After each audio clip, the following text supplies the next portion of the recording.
Well, I think we've got enough of a crowd that we're going to go ahead and start the presentation here. This is time critical, and we'll be running this presentation for about 15 minutes prior to starting the script and doing the regular contact. Just a little bit about this operation, though. We're primarily working with amateur radio on the International Space Station here. These are some other logos from other facets of the amateur radio hobby. Go ahead and change it. A little history about space, amateur radio in space. Sputnik 1 was launched on the 4th of October, 1957, and only 4 years later we had Oscar 1, which was an amateur radio satellite that didn't do much other than it said Morse code high all the way around. That's did, and it actually had a crude telemetry function in that depending on how hot it was, what the temperature of the satellite was, it would either say did if it was cold, or it would go did if it was hot. So anyway, ARISS was another big one we made several years ago that was actually thrown overboard out of the space station, much like a one we did a few years earlier that was a spacesuit with a radio in it. We've since then done approximately 100 major amateur radio satellites launched in the last 50 or 60 years. We've only had 3 of those in a very high Earth orbit, and since in recent times we've done a whole lot of CubeSats, what we call CubeSats, little bitty 4 by 4 by 4 inch cubes that weigh about 1 kilogram. Go ahead. We use several different types of orbits. A high Earth orbit is like this elliptical orbit you see. We only had a couple or 3 of those. Most of our TV relay satellites that you get your TV from, DirecTV or Dish Network or whatever, those are in the geosynchronous belt, and that's a very specific orbit that's centered around the equator of the Earth at 22,500 miles out, and that's such that a satellite will appear to be over the Earth. Everything is rotating, but it'll match its velocity to ours, and you'll see it in the same place all the time. What we're in the space station, we're in a very low Earth orbit, way down here, just barely around the Earth. It's only about 300 or 400 kilometers out. Go ahead. Now, I'll talk a little bit more about amateur radio on the International Space Station. That's ARISS. Here's a picture of the ISS in its complete state. That thing is about the length of a football field, so it's no small thing anymore. This is the original Russian module and all down here, and the rest of them are strung out along the 2 beams. These are all solar panels. It's all solar powered. Go ahead. A little status about it. We've done school contacts like this one. We've done well over 1,000. Actually, it's approaching 1,200 right now of schools all over the world, literally all over the world. And this has taken place in the last 20 years since we've been aboard the ISS. We didn't make any for the first 5 years. We formed ARISS 20 years ago, but we've been doing space contacts for 15 or 16 years now. And the rest of this are contact, ways you listen to it and so on. Different radios that are on board. I might add that this ham TV is commissioned now, and we're using it as we develop ground station capabilities for it. Right now we can only do ground downlinks to certain ground stations, and most of them are in Europe and Australia at the moment, but would you believe we're building one in Fort Worth? So we'll be there soon. Okay, let's go on to the next one. Purpose and objectives of ARISS. Primarily we promote education for our youth in math, sciences, engineering, and technology.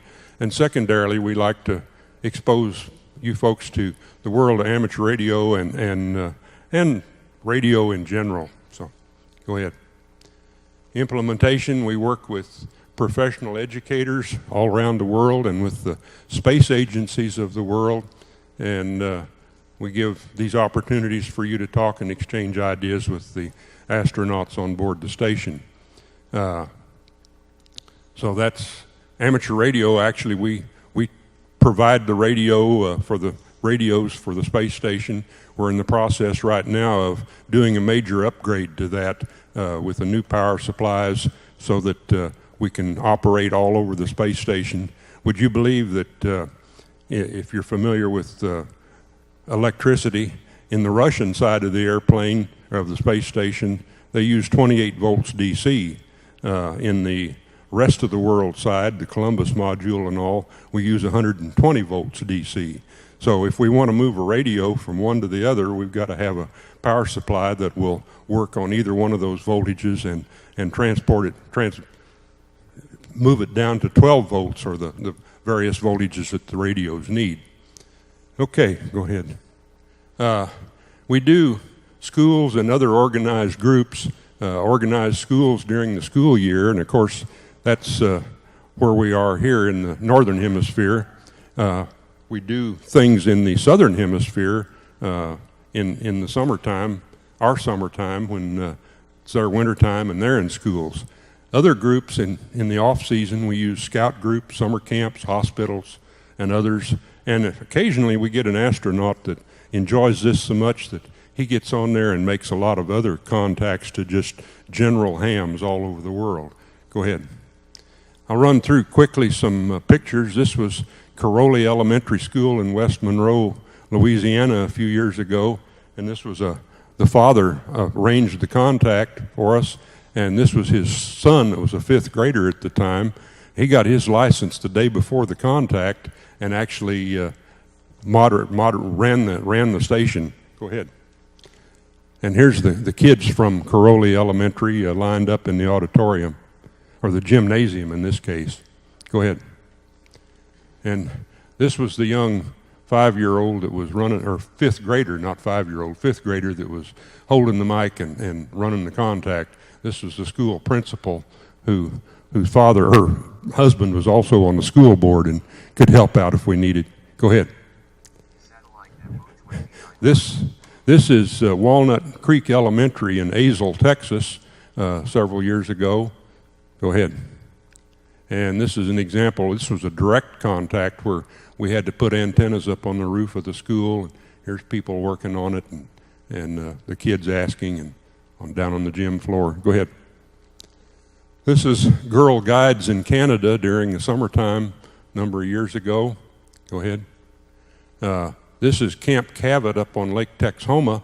This was a Aeronautical Center Radio Club out of Oak City did that, and the kids were all very severely handicapped kids that were under care of a children's hospital in Oklahoma City, and they do a camp for them every year down on Lake Texhoma.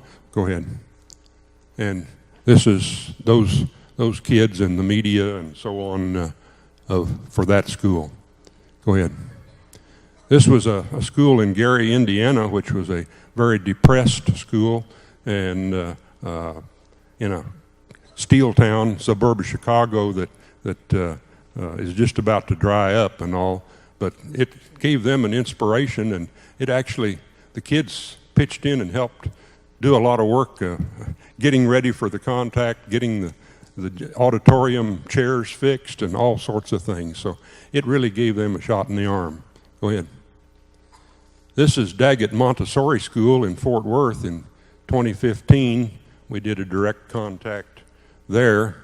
You might see that old fellow sitting there in the middle and see some semblance of the one talking here.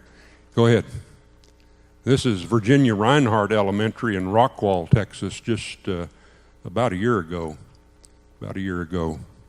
Go ahead.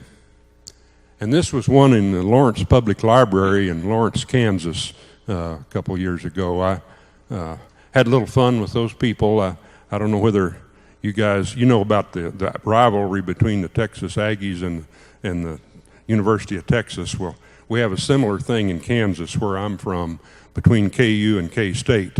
And Lawrence is where KU resides, and I'm a K-Stater or a Wildcat. So I told them I could help them if they weren't associated with KU. And they said, no, we're the Lawrence Public Library. We're not part of KU.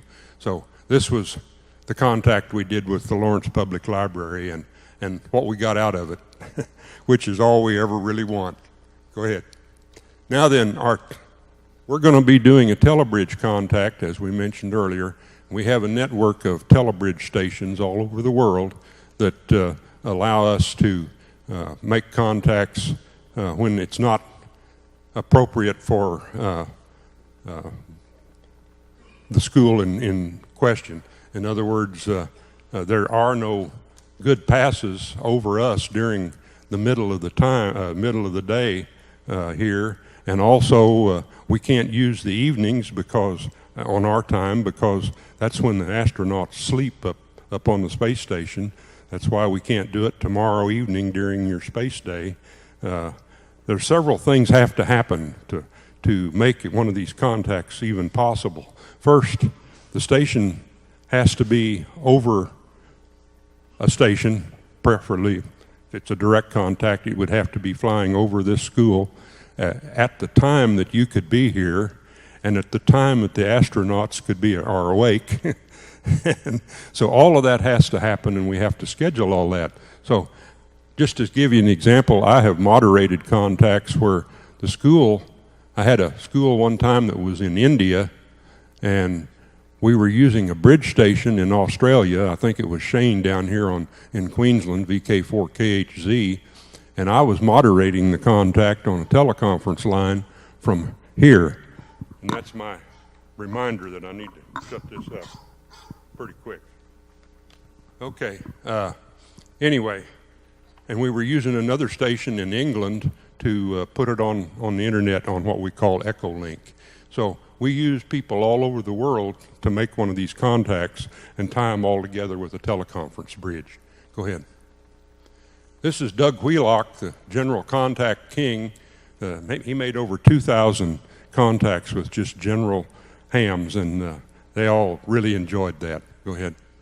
Here's another one, Chris Hadfield, and this was his, they passed a poster all over Canada during his contacts, and everybody signed his poster. And this particular contact was made at Yellowknife, Northwest Territories. And I don't know how good you are in geography, but that's way up north in Canada, way up northwest. Go ahead. And this is Chris Hadfield talking about bathrooms in space. If we had time, we'd play that for you. That's kind of amusing. Go ahead. We did a series here not too long ago where Tim Peake did he was a British astronaut that did a lot of contacts. Right now we're doing contacts with Paolo Nespoli, and some of our contacts we're using ham video when we can, and that's primarily when they're over Europe or over Australia. Go ahead. I think, okay, that's it. And we worked out about right. We're just about ready to start the formal script. And a quick review. If you notice, here's the space station right now, and this is its footprint.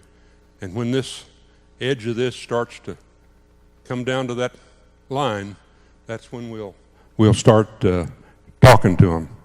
And of course, that's Paolo sticking his head through a porthole in there.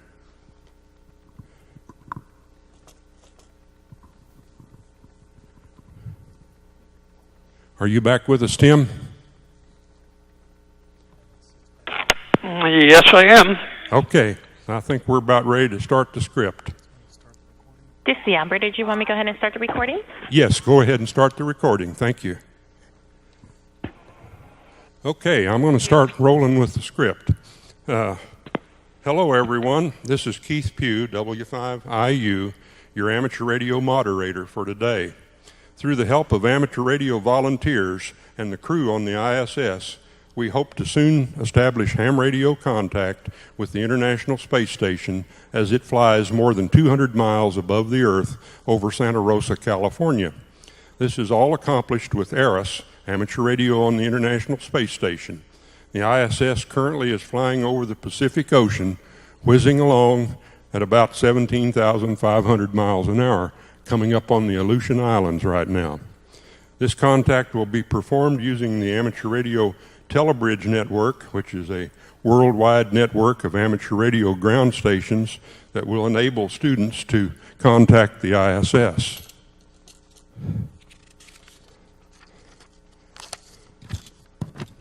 I didn't have my page in a good shape there.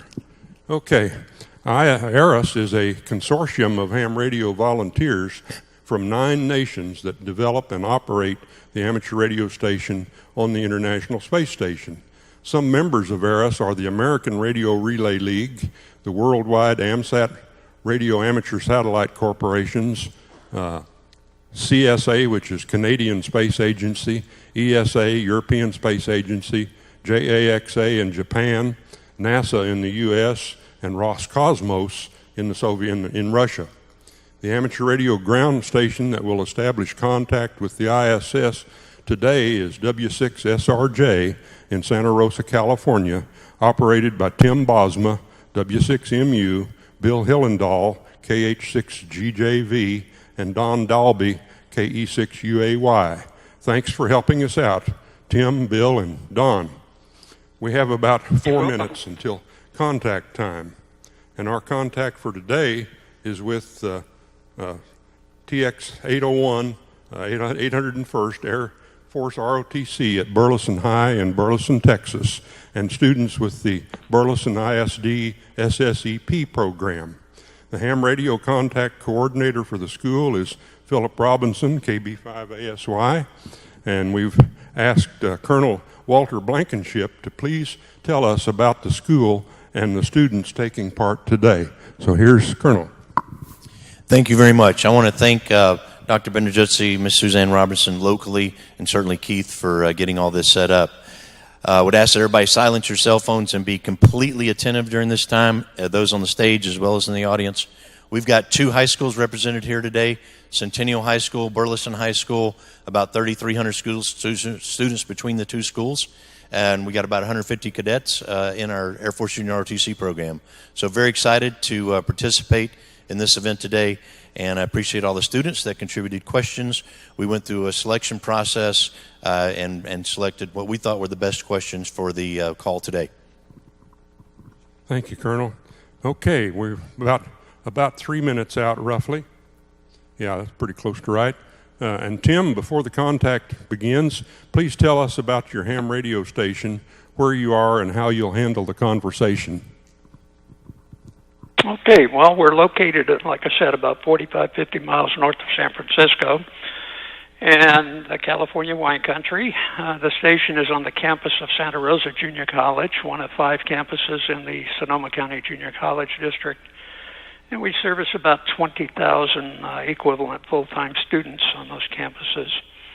W6SRJ was established in 1995, and we've contacted all of the space shuttles as well as the Mir Russian space station, and now, of course, the International Space Station. So we've had quite a range of experience there. Back to you, Keith. Thank you, Tim. Appreciate it. Okay, we're about a minute out, a little over a minute out. Remember, students, that what we are doing on ISS is an experiment, so we can never tell the results for sure, positive or negative, until the experiment is over. And students, don't forget to say over, so they'll know when to switch. In about 30 seconds, the station should be coming over Santa Rosa, California. So, Tim, I'm going to give it back to you. Good luck. Okay, thank you very much. Debbie, you're going to be the first person. So what you're going to hear at first is, and this is going to be loud, so be prepared. This is white noise. Okay, and you'll hear me calling, and then when I say over, you're going to hear that noise, and you'll hear the signal, hopefully, right away. Anyway, And as soon as I establish contact with the ISS, then Debbie, I'm going to say your name, and just go ahead and give your first question. Okay? So let's give it a call here and see if we can get him on. NA1SS, NA1SS, NA1SS, NA1SS, W6SRJ calling.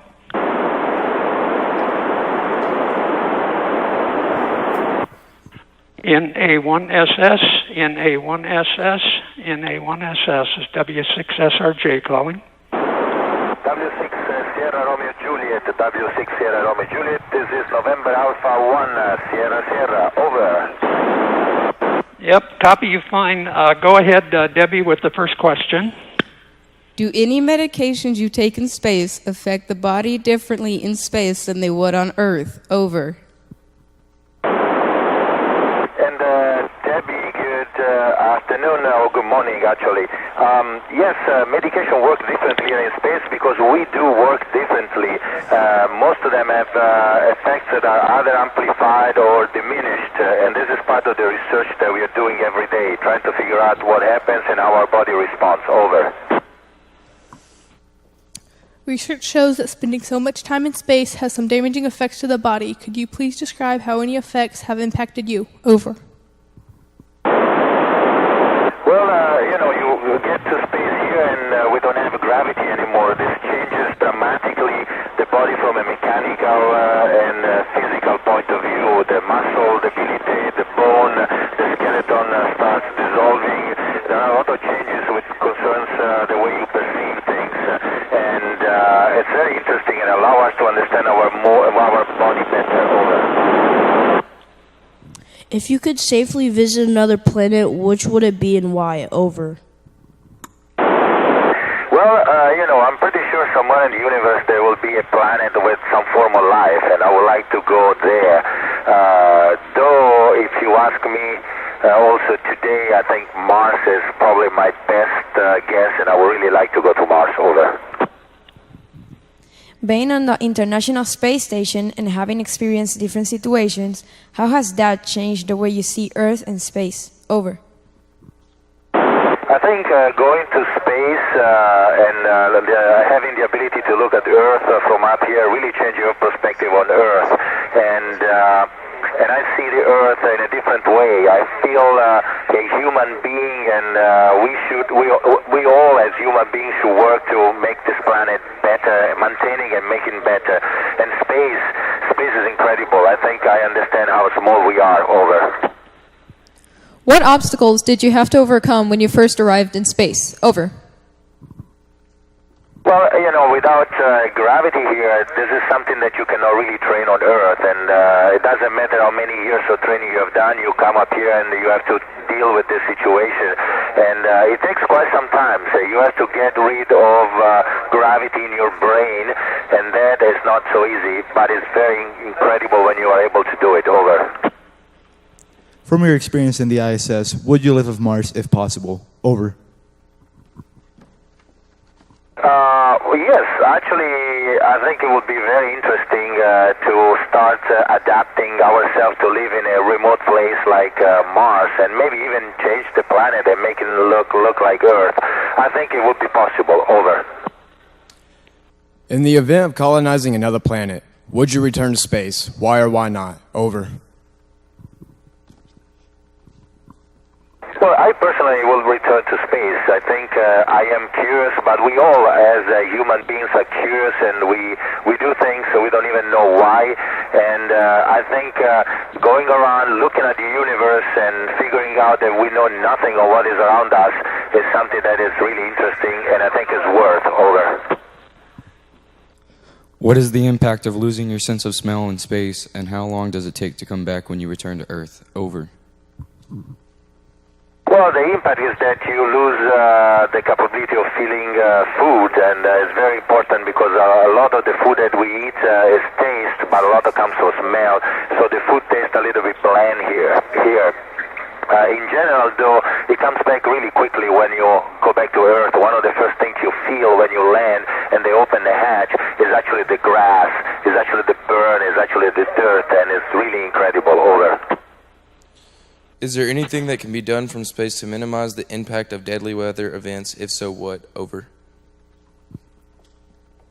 Well, I think knowledge is very important. We can do almost everything if we know what's happening, if we are prepared. And from space, we have a lot of tools that allow us to look at the weather, understand them better, and predict them. And this is what we are doing. Over.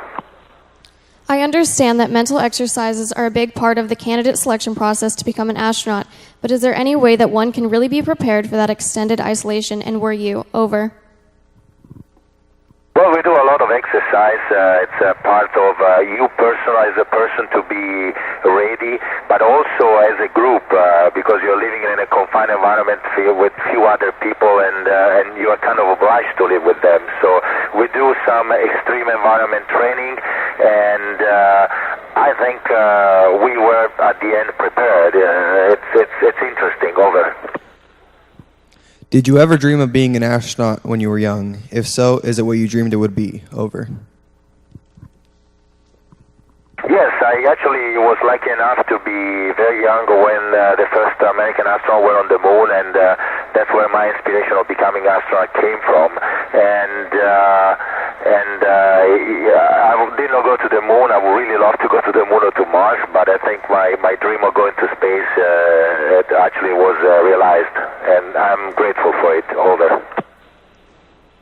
In regards to space trash, how much will burn up in the atmosphere and how much poses a danger to the planet? Over.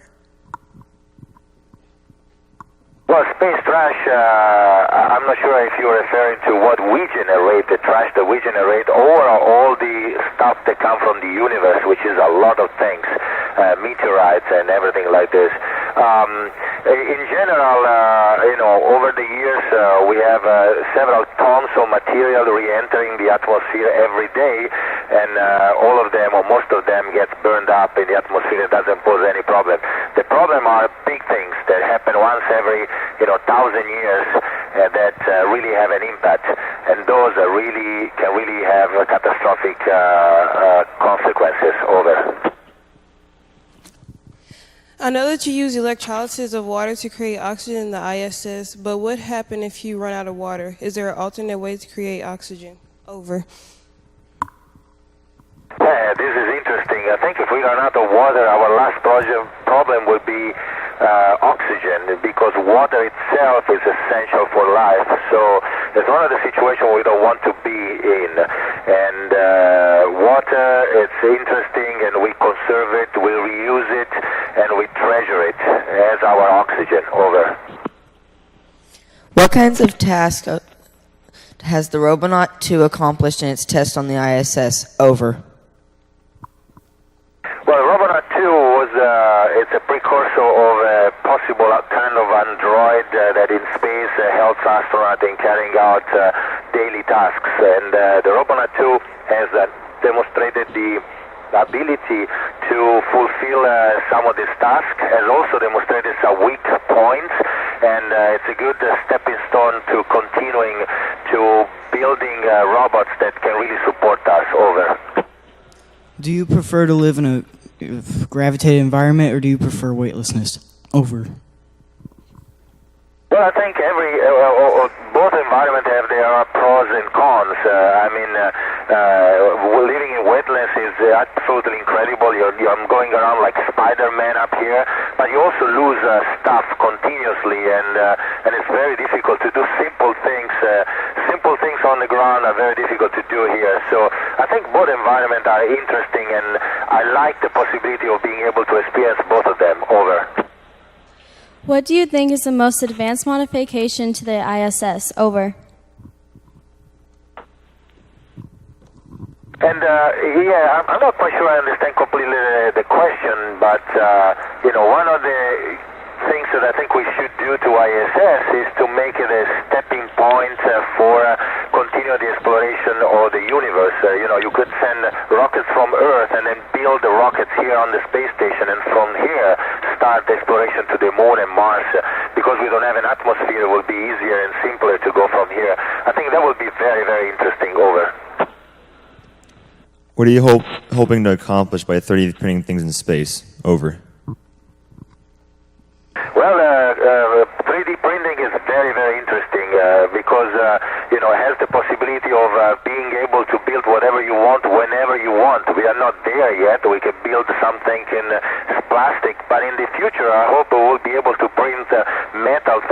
were able to print even, bones and other things, or body parts, or things like this. This is really interesting, and it opens up the future. Over. Can you provide an example of an experiment in space that has made a major contribution to mankind? Over. Well, this is difficult to answer because every day we do basic research, or the scientists on the ground have us do basic research, and we understand a lot of things. We understand how our body works, we understand how think works, and so I'm not quite able to give you a simple answer there. And I ask you to go on internet and search on the NASA site, on the other space agency site, because there's hundreds of examples there. Over. Do you think the collaboration on the construction of the ISS from contributing countries affected the relationships between them? Over.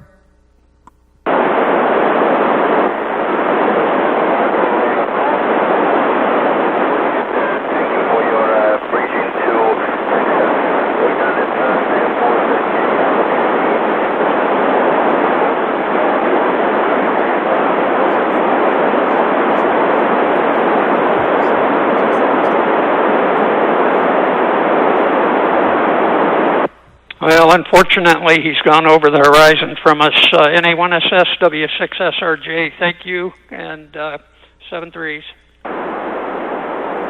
Okay, everybody want to applaud or? Thank you, thank you. Well, I think we got all 19 questions asked. We didn't get a real good answer to the last one because we went over the hill, so to speak. But appreciate the help there. And do you have any comments before I close, Tim? No, I could hear him. You probably couldn't hear it in the auditorium. I could hear him answering Carol's question, but unfortunately, like I said, we had hit LOS, and that was that. Yeah. Okay, ladies and gentlemen, we have shared a moment of history. Amateur radio station W6SRJ in Santa Rosa, California, operated by Tim, Bill, and Don, contacted Paolo Nespoli, IZ0 JPA, aboard the International Space Station. And they're talking with students at Texas 801st Air Force JROTC at Burleson High School in Burleson, Texas. And now for the international volunteer team of ARISS, including radio amateur satellite corporations around the world, American Radio Relay League, CSA, ESA, JAXA, NASA, and Roscosmos. This is Keith Pugh, amateur radio operator W5IU, sending my greetings to all of you in amateur radio terms, 73, and that means best regards. So thanks to everybody. We appreciate it.